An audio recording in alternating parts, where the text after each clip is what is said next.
Good morning, Anna, and welcome to the Buy Side Brief. Welcome to the podcast. How are you? Morning, Lewis. So I'm good, thank you. Good to hear it. So, for those of you that don't know Anna Väänänen, she spent 30 years experience within the equity space, initial 10 years on the sell side at the likes of Carnegie and the Salomon Brothers, and the most recent 20 years on the buy side, specifically in equities as a portfolio manager across thematic, sustainable, and also regional equity funds as an award-winning portfolio manager, currently at BNP Paribas as the head of listed impact equities. So, Anna, I always think it's a good place to start. Where did your interest and passion for equities come from? So I studied economics at the university in Helsinki, and then joined in '95 Kleinwood Benson's graduate training program.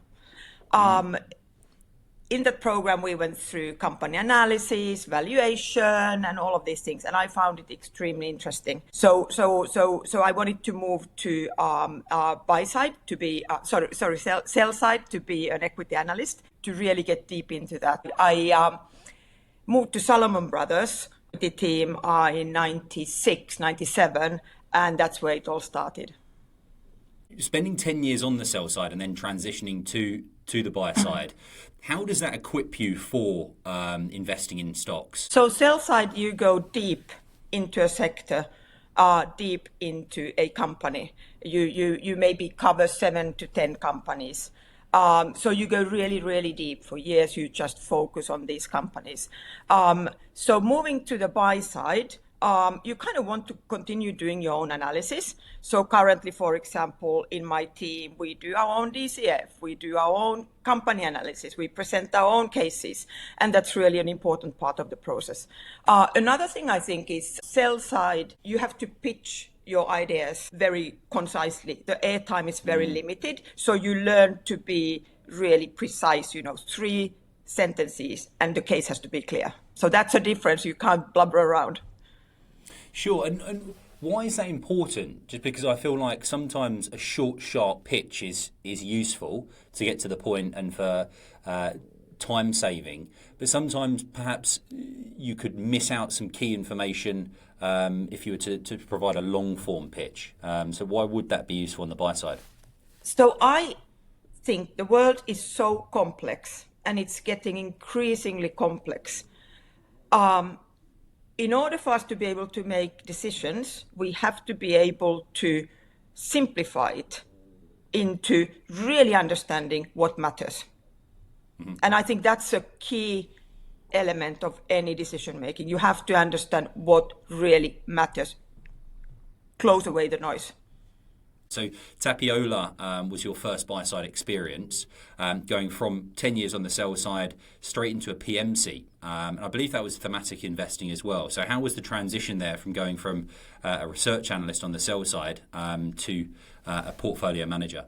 Yeah, so Tapiola was probably one of the first companies doing thematic investing. We didn't call it thematic investing at that time, but we had these thematic funds. We were 5 PMs and we would share sector responsibilities and jointly manage the funds, with one person being a lead for each one of the funds. It was quite a big change because your performance is marked to market every day. Every day you can compare your performance, and that's a big difference to sell side. So it takes time to adjust and to learn to live with that, and actually to see it only as an opportunity. Even sometimes you realize, okay, I'm underperforming. I want to understand why I'm underperforming, and do I believe that's actually an opportunity for me to add because it's a high conviction, or did I make a mistake somewhere, or has the world changed? So learning to live with that everyday performance measuring was probably the biggest thing, not to stress about it. And once you get used to it, you start to love it. How long did that actually take you to get familiar with that, in terms of, as you said, now you've got skin in the game, and if things, if things aren't moving based on fundamentals and it's more based on maybe volatility or momentum, when did you get to grips with that, and or is that something that you consistently have to deal with and you never fully get completely comfortable? No, I do think you do get comfortable with it. So when I was, for example, managing the emerging market funds, where you can have really big, the fundamentals. The share prices can move very far from fundamentals at some point. I used to think, okay, if I was convinced of the company, the case, I would think, okay, it's like money in my pocket. I know it will come back. I know this is just market volatility. I know I have 30% here coming to me in 1 to 3 months, for example. So that's the way I used to start to think. Yeah, it's an interesting one with emerging markets. I always find that you can get a real grip on the fundamentals of a business, and but you're very much exposed to volatile macro environments as well. So a lot at play there. So moving forward then to Finnish investment management, I believe it's FIM. You won a couple of awards there. I think the Lipper Award for the best equity fund when you were managing Russia equities, and then a Morningstar Award for best fund manager in 2011. So what did you accomplish to win those awards? So when I joined FIM, I was co-managing the 2 Russia funds. Financial crisis, markets down 70%, 70, and my co-manager resigned. He said he's had enough. So I was left, having been 1 year in emerging markets, and not such a senior PM either. At that point, with 2 Russia funds, one small cap, one not small cap, but like a general fund. And what I started to do, I think it actually helped a lot that I was a fresh pair of eyes. I did not have any history with these companies. I did not have any history with this market. I did not have any, loyalty to anyone. I just started to go through the companies, who's going to survive, who's not going to survive, and very systematically kind of repositioned the portfolios. And hence, when the recovery started, it was very, very strong. Yeah, I can imagine that type of environment would equip you very well to firstly think about which stocks you really need in the portfolio, but also good training for the rest of your career in terms of being in such a volatile environment on the mental side of things, but also being well positioned for, as you said, the rebound and the recovery. So you're obviously running Russia funds there. You've run thematic funds at Credit Suisse Asset Management as well. Talk me through the transition in terms of how do you think differently when you're thinking thematically, or you've got a thematic approach relative to running Russia equity funds that are more regionally focused? So there are many key differences. However, what I did already while running the Russian equity funds was I started to turn them into investing into the domestic economy. So rather than investing into the hydrocarbon economy, which I didn't find too interesting, raw materials are not that interesting. I found it more interesting to try to identify the companies who are actually developing the domestic economy, the consumer economy, the services economy, and all of this, often with the hydrocarbon money, but they were kind of creating something new. And that I thought was a structural change. And as I started already in thematic investing, which is all about structural changes, and you're trying to identify the winners of those structural changes, that's what I started to do with the Russia funds as well. So I was in that world already. And when I joined Credit Suisse, I was part of their thematics team. And hence I was with my colleagues, soon thinking about other thematic products, first in the emerging market space, then moving to global funds. So it kind of went very naturally. From where I came from, always wanting to see the structural thing, not cyclical areas like raw materials. I didn't find them interesting.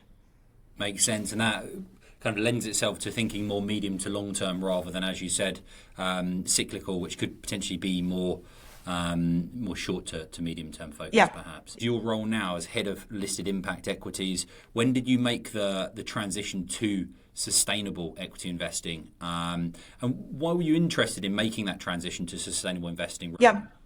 So the last fund I managed at Credit Suisse was next generation infrastructure or smart cities, investing in renewables, in water, in clean transportation. And here as well, It was originally an infrastructure fund, a classical infrastructure fund. And again, I found it not very interesting to have oil pipelines, these sort of things. I wanted it to have an edge and also to be in that structural world, not in a world which is kind of declining, the old world, but in the world which will be our future. So that was clearly the first step I had into sustainable, because the sustainability was, of course, a big part of our smart cities, taking care of your waste, your water, your transportation being clean, using renewable energy. So that's really how I got into that space. And then from that space moved to Mirova, which was, of course, a fully sustainable investment boutique. Talk me through your current seat at BNP in terms of the funds you manage and your key responsibilities. Yeah, so I'm head of listed impact, so the equities impact team, and we have funds across social and environmental impact, and then a flagship fund called People and Planet, which has both the social and the environmental side to it. Impact investing is really about meeting a dual objective. So they differ from your core equity fund in that what we aim to achieve is positive impact and financial returns. And that positive impact, we have to be able to document it. And we have to be able to every year show to our investors and the regulator that we are actually achieving, or what are we actually achieving. So that's the setup. And last year we actually got, for People and Planet, we got the SDR Sustainability Impact Label, which was a really good exercise to go through. It really gave the whole process a good structure and a logic, really around theory of change and, the targeted outcomes that we are aiming to achieve, and investor contribution as well through engagement. So this is an area I could go on for ages, but it's really been evolving the space. It's quite a new space still. I think we are maybe, 1/3 done in where we need to get to. Also in educating the investor base on what is a impact fund in listed equities. Sure, it's really interesting. Individually, in terms of how you think about investing, when you think about sustainable investing in particular, and also how you differentiate from perhaps your peers in the wider industry. Talk to me a bit about.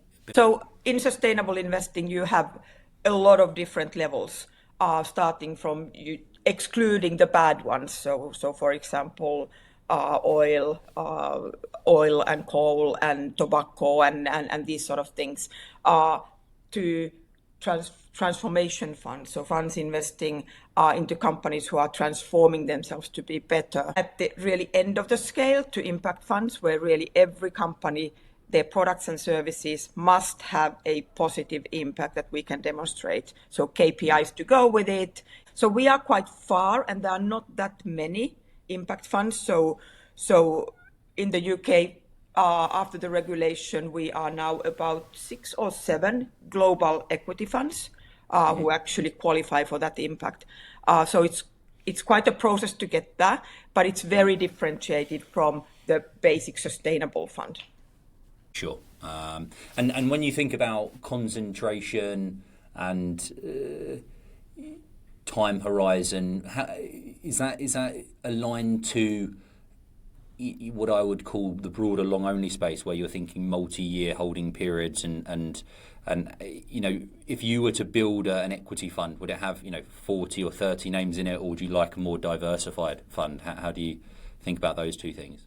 Yeah, exactly. So absolutely around 40 names, like your classic equity fund, global equity fund, for not more diversified. Because remember, with every position, or most of the positions, you should engage with.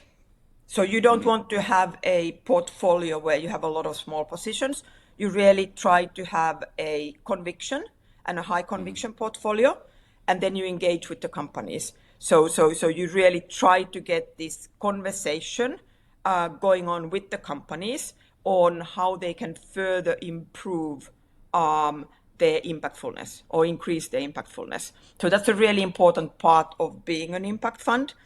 Sorry, what was the second part of your question? Just the duration. Yeah. So that's the duration. Yeah, that's it. It's the same thing. Imagine you start an engagement today, and you recommend a company, for example, doing PFAS testing kits, to start to publish numbers, a KPI related to those testing kits, so that we can follow how the business grows and how the impact grows, positive impact grows. Now, a company will probably be interested, and they'll say, okay, we'll start to think about this. They'll go back in a year's time, you'll come back to them, they'll say, yes, we discussed this, and we are actually going to start to plan to do it. So maybe in the year 3, they actually do publish the KPI. These are big decisions. So engagement, my message is, engagement cannot be done in a year. You won't achieve anything in a year. They are always long-term processes, and a lot of it is also getting the trust of the company. So them understanding, hey, I'm actually speaking with a team who are experts in impact investing, and, they can help me. It's a slightly different question, and one that's probably a bit of a sidestep to what we've been talking about, but how do you mitigate the risk of falling in love with the impact story and potentially investing in something that's really exciting from an impact, sustainable perspective, but actually sometimes that doesn't make business sense or financial sense? So that's something where I'm personally super careful, because I have seen it happen so many times. So when I joined BNP, I actually immediately, we did what we say, enhanced the investment process. So we introduced really strict financial criteria that the companies have to meet. So the process will have 2 pillars, actually 3 pillars, but 2 processes. It will have the impact analysis, where the company has to be found to be impactful, and it has the financial analysis with very strict criteria. So we don't believe a company can have positive impact in a global scale, which is what we are aiming at doing, without being well managed, good execution, significant competitive differentiation for the products. So we are really strict on this. So a company with a cool technology, which is not really proven yet, maybe not enough resources to scale the technology, to continue to invest into the R&D, will not pass the test. And then more broadly, since your arrival at BNP, what has been your, if you'll pardon the pun here, impact since you've joined the business? So I think what we did was what I explained just in the previous question. We introduced the financial criteria. So it's not only impact, that's the other part of the process, which is the financial criteria. And then the third part of the process, which is portfolio construction. So we pay a lot of attention to portfolio construction, so we don't have, clusters of risks. We are very aware of where we have big sector biases. We understand why we have them. We are comfortable with them, for example, or geographical biases. So the portfolio construction is something where we also have in the last few years paid a lot of attention to. Sure, that's really interesting. And on the research front, let's just say, you had a blank canvas and you had your traditional broker research, management meetings, your standard platforms such as your Bloomberg. What additional research tools do you leverage, does the team leverage, that you find particularly useful? I would say actually in my current role, one of the biggest resources we have is the other PMs. So we are a very collaborative company. We have twice a week a meeting with all the PMs, and there are quite a few senior PMs working together, some covering the US market, some covering the tech sector, some covering the healthcare sector, some covering Japan. So we get this really, really, really high quality input. And for PMs like ourselves, who are global and who have a lot of different sectors, so in an impact fund, you would definitely have some healthcare stocks. You would definitely have a lot of technology stocks. Technology is really making a difference today in the world. to the positive as well. You will have some waste companies, so you go all over the place. So it's really, really good to have these experts you can speak with. So that's something I would say is not easy to achieve, but it's a real competitive advantage. Other tools, I think AI will just be, we are nowhere yet, but it's just going to revolutionize our business as well. Sure. And do you currently leverage any AI related research tools, or are you kind of dipping your toe in? So we are dipping our toe. We are dipping our toe definitely, and it's super interesting. And we are thinking, how could we do this in a more efficient way? How can we access more information, process more information in a smart way? So we are definitely looking into it, and I'm sure in 2 to 3 years we'll be at a very different place. Going back onto the point around having other portfolio managers internally that you could leverage, whether that be, Japanese stocks in healthcare and so forth. If you understand that one particular or many portfolio managers are very, very strong and understand what they do, does that present itself a potential risk in the fact that you could rely too heavily on their judgment and perhaps without maybe checking on your part? Is that not going to happen? We have actually, within our team, we've divided our universe into clusters, and each one of us is responsible for our clusters, about the same number of companies, and we recommend from our clusters companies to the different portfolios. When one of us recommends, so we are all PMs, but with the analyst hat. When we recommend companies, we always do our own analysis. We usually always have spoken with the company. We've spoken with a few analysts as well. We followed the peers. We do a DCF. We model the company. So while we use the expertise of our colleague PMs, they are running very different strategies. It's a very different thing to run a Japan fund than a global impact fund. So they will have very different criteria to choose the companies, and a very different universe where they choose the companies.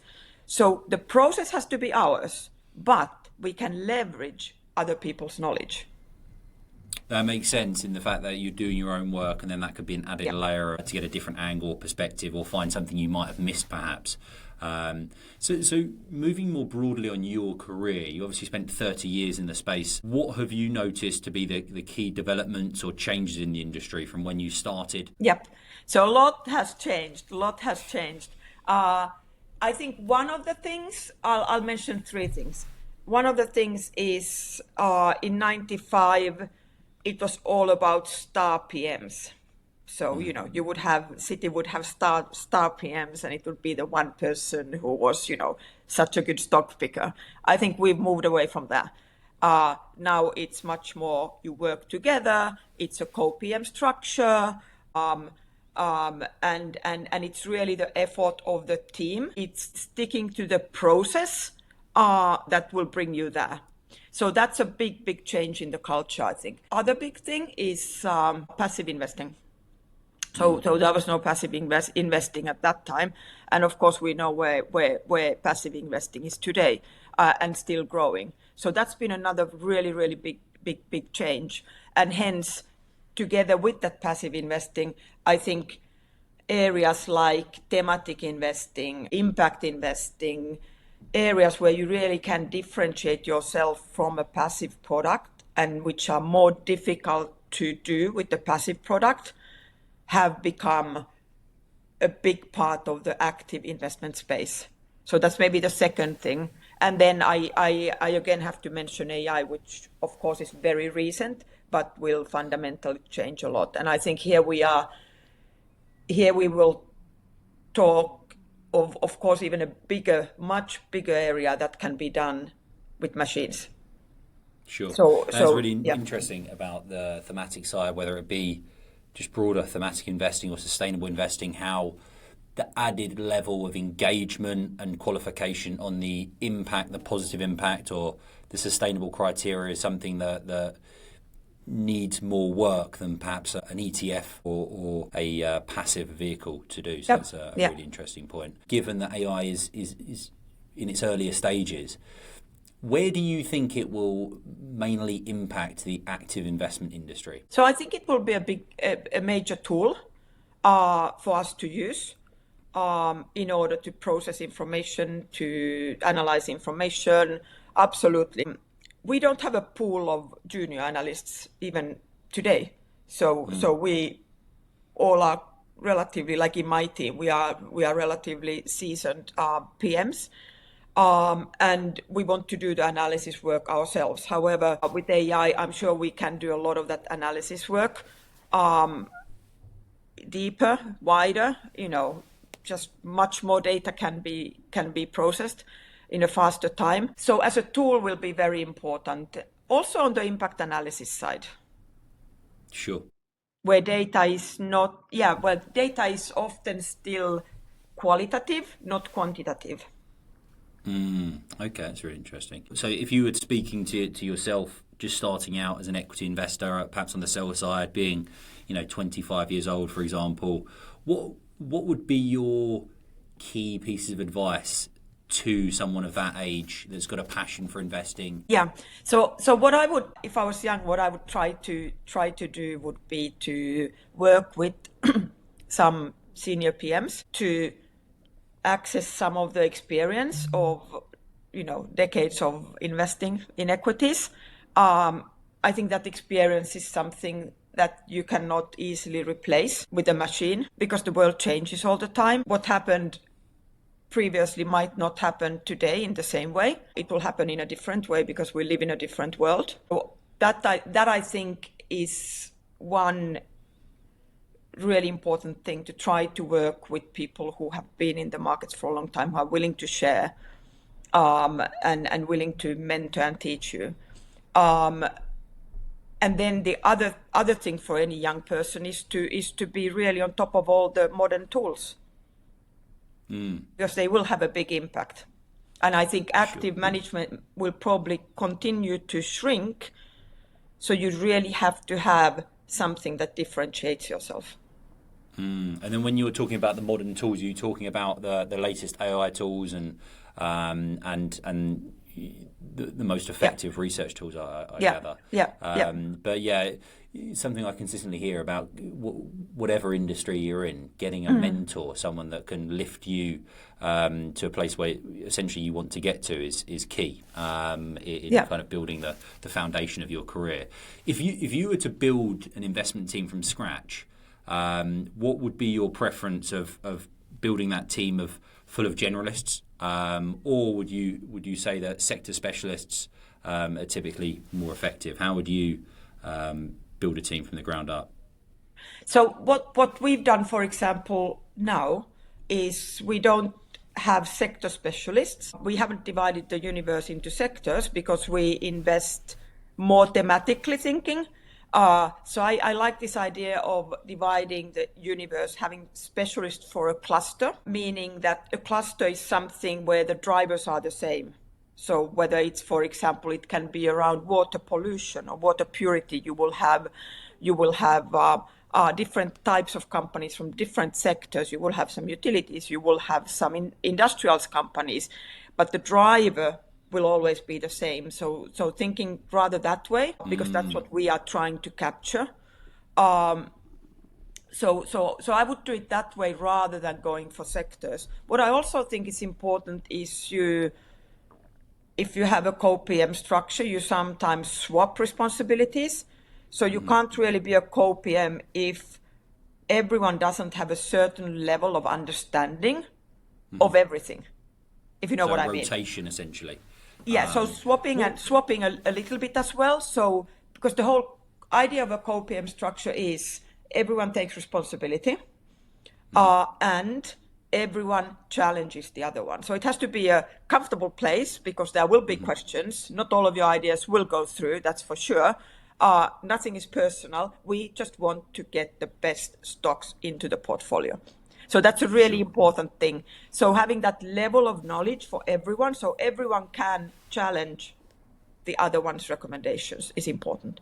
So that rotation is healthy for job versatility, but also the idea that, as you said, you can challenge one another. Yeah. Why would focusing on a theme relative to a sector be beneficial? What would be the main reason for doing that, rather than just having a healthcare investor and a TMT investor, rather than kind of as you said, a water or pollution or waste management or what have you?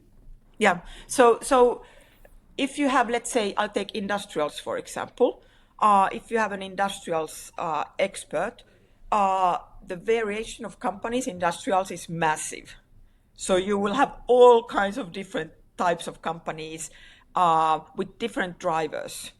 So you will cover a lot, but I think it's more efficient if we try to organize it according to those drivers. Because whether you are thematic or impact investing, you can think of the mega trends in the world, for example. Mm-hmm. What's happening? What are the big structural changes? And choose your areas where you are investing into. It's not a massive amount. You can come up with, probably 8 to 10, which will cover a global fund really nicely. Sure. And this so gives you interconnectedness and the logic. Yeah. So you are looking, because you're always focused work around. Yeah, exactly. And remember, you're always looking for that structural change happening in the world, and you are trying to identify the companies that will be the winners of that structural change. So that's how your mind is working. So it makes a lot of sense for your coverage also to be around one of those structural changes. Sure. Well, Anna, it's been great speaking with you. Really good to understand the years of experience and the different types of investing you've done, your philosophy. But yeah, great to have you on, and we'll speak soon. Yeah, thanks very much.